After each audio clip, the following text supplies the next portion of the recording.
ANC's much-awaited National Congress meeting has kicked off in Durban, and already Finance Minister Pravin Gordhan has repeated that nationalization of mines and banks is not the policy of government. But this is an issue that has been high on the minds of investors and the media ahead of the Congress. So could it become government policy in the future? And what else is likely to be discussed for this week? Well, for more, we're joined now by Mike Schussler from economist.co.za, and on the line in just a little while will be Theo Venter, political analyst at the Northwest University. He'll be coming to us from Durban. Mike, thank you so much for joining us today.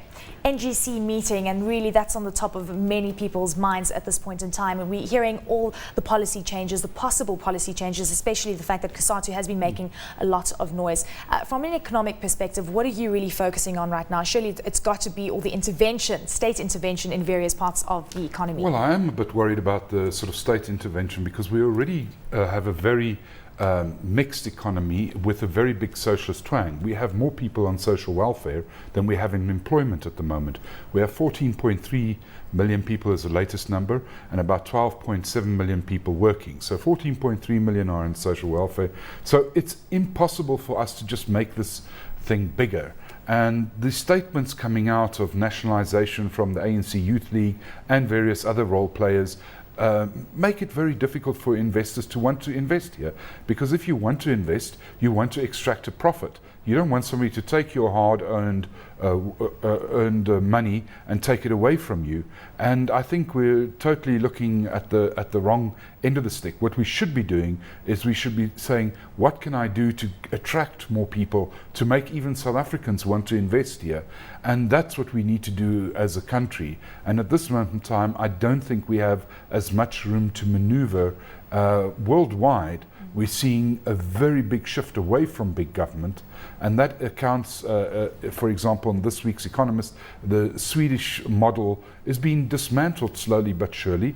Lower taxes are coming in, less people are getting the employment benefits, unemployment benefits have become less, and those are the type of things happening. Yet we seem to be wanting to move in the opposite direction the whole time, and that's what concerns me, and I think many of the people that potentially would like to come to South Africa to invest and create jobs. But we just seem to be getting mixed messages from the government and from the ANC over the issue of nationalisation. And certainly something that the alliance partners, I'm sure, would be open to. Also something that the ANC Youth League has been very vocal about.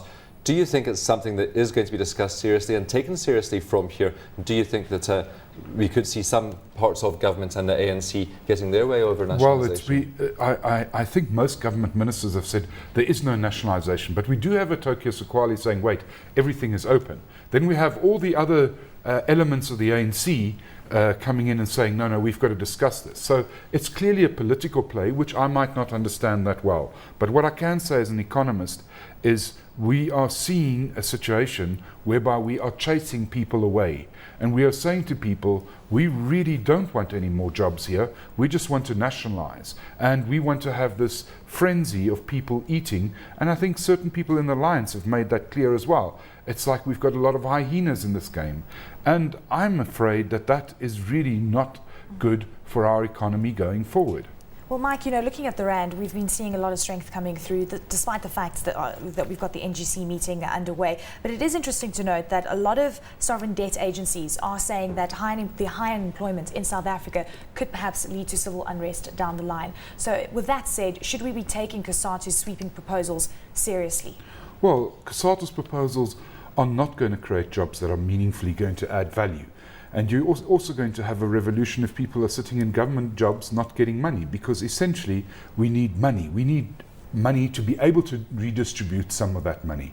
But at this moment in time, everybody's looking at the redistribution angle rather than the growth angle in South Africa. And I think those are the things that we have to really look at quite seriously. And I think COSATU is quite frankly looking at wishful thinking. The ANC is looking at wishful thinking. Let's put it into very big context here.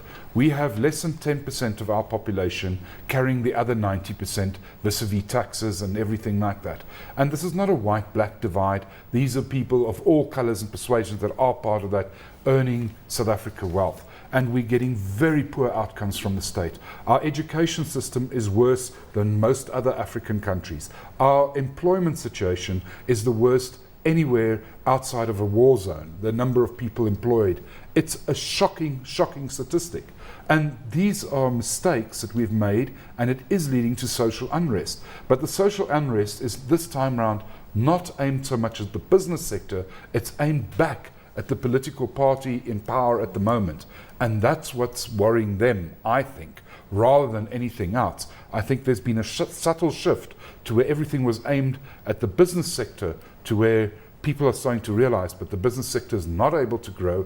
We want some answers from government. And what government now got to go and do, and the alliance, which is the same thing, but they've really got to start saying, we want to create jobs. And we want to make things easier. We want to support business. We want to get a better education outcome, that people are able to partake in jobs. Those are the real things that we should be doing to take this country forward. Yes, this is a conference where people look at what they've achieved from Polokwane, and Polokwane made a lot of sort of left-wing wishful thinking lists, and they wanted national health insurance, they wanted social security. With only 10% of the population able to pay taxes or be registered for taxes in an individual sense, we have a serious problem. If we don't increase that... If you've got the majority of the population demanding NHI, and you've got the majority of the population perhaps supporting the labour, the unions, then what could that mean for South Africa down the line, Mike? Because perhaps from an economic and business perspective, it makes sense to try and create jobs by foreign direct investments and ensuring that we keep foreigners happy in a certain sense. But at the end of the day, if you've got the majority of South Africans thinking more left-wing, then perhaps you're sitting with the problem. You see, we've indoctrinated people in a sense. But the other thing is, the reality is, this is the reality. If that 10% goes or becomes less, or starts saying, I'm not going to pay my taxes anymore, I'm going to take part of my money outside of South Africa, or I just go to Botswana where I pay less taxes anyway, or Lesotho or wherever, what we're starting to see, and under those circumstances, the fiscus remains under pressure. That's what Pravin Gordhan and most of the cabinet see, and they don't want to go and do that. But I think the political play is such that the people are always playing to the gallery, and that gallery wants these things done. But nobody's gone to the gallery and explained to them that this is just not able. And I think most people in jobs and creating value realize that the social security outcomes in South Africa are unescapably big. And that we can't carry this forever and a day. We can't have that many people on grants. And I think more and more people in South Africa are realizing that.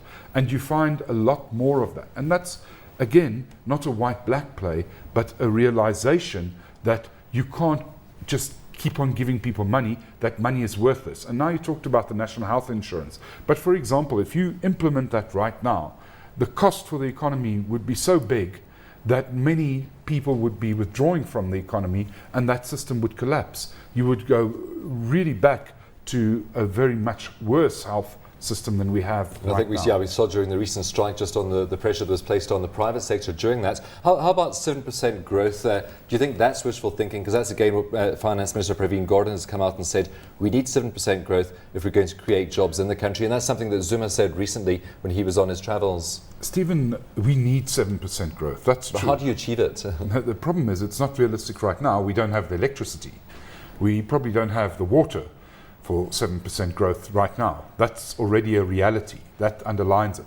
When we have the water and the electricity, to get to 7% growth, we're going to have to take away certain of the impediments of the economy. For example, our port costs are some of the highest in the world. We're going to have to address that. We're going to have to address the airport costs. We're going to have to address things like who flies in and out here.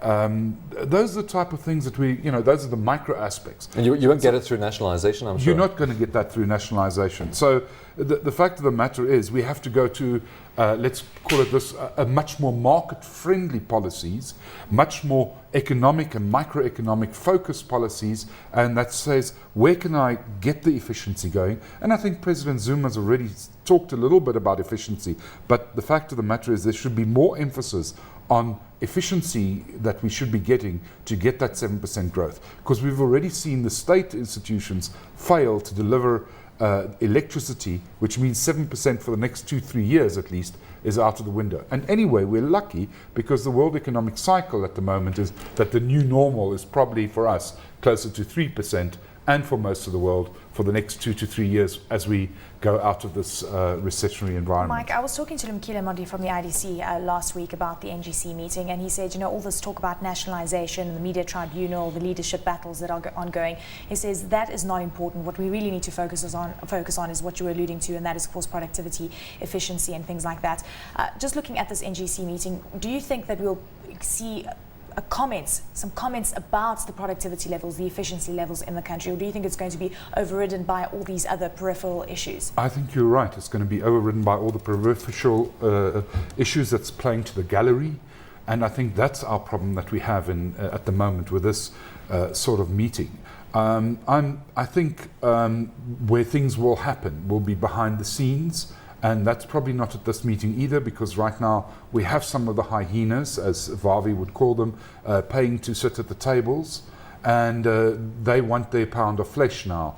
But once we clear that, the reality will come back to South Africa, or hopefully will come back to South Africans and the government, and we will see an underlying trend to having to address the real issues in the economy, the efficiency issues, as Lumkile would point out, but also things like we need real education outcomes. We have very bad education outcomes. And yet we spend more than many countries on education, don't we? Yes, we spend so much on education, it's unbelievable.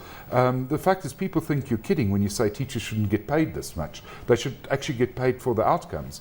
Because if you think about it, teachers grade pupils, but nobody grades the teachers. And where would you grade the teachers the best? Is with the outcomes that they're producing. And if we test those outcomes and they're not satisfactory, then I'm not saying all teachers, but what I'm saying, you're going to have to differentiate. And this situation is already such that we equalize everybody, the people with degrees, without degrees, or whatever, and we give them a similar salary. And that just doesn't work in this sort of environment. And where you have schools that have 0% pass rates, the teachers should get paid nothing. Just a quick word on the rand, perhaps. We were talking about growth prospects. How far would a weaker rand go to help boost those growth prospects? You see, this is another problem. If you address efficiency, the rand shouldn't be the issue. And let's put it this way: all of us are consumers, and only some of us are exporters. So a weaker rand would help the exporters. But all of us consume imported products. The cell phones that we have, we don't make here. So they're cheaper because of a stronger rand. Also, your savings in a stronger rand are actually worth more. So if we continue talking down the rand, be careful what you wish for. Because I remember in my 20 years as an economist, every headline used to say, the rand weakens. Oh dear, what a problem. Now we've got a stronger rand, now we've got the other side of the coin. But I'd rather have a stronger currency, I think, for everybody, because quite frankly, right now, the UBS report says that our consumers in Johannesburg, for what your purchase power parity, what you earn in 14 professions, and what you get out, makes us richer than people in Athens and Rome, for example, by far.